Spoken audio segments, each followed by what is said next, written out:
The motors look great and they turn heads. The novel distribution of the motor to the lower unit gives them a funky vibe that catches people's attention. They don't feel quite as rock solid sturdy as the outboard motors I'm used to. They don't feel cheap either, just slightly more delicate. The motor, mount, and main post all appear to be competently, if sometimes creatively, manufactured from materials of reasonable quality. The top unit appears quite finely made and the panel gaps are small.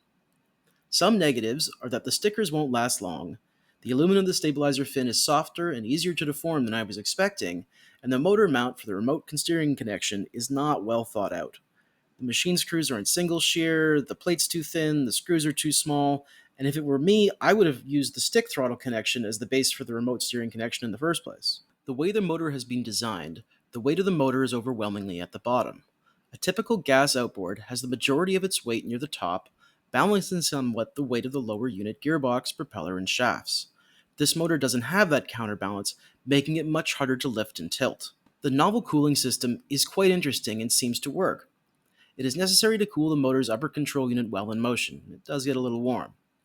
Checking the spit of a motor and seeing the stream of water come out was part of my routine for using outboard motors, so it is a little bit of a shift for me in that this one doesn't shoot out any water when the boat's not moving.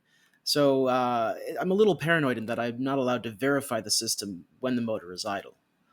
On the whole, the motors are pretty impressive.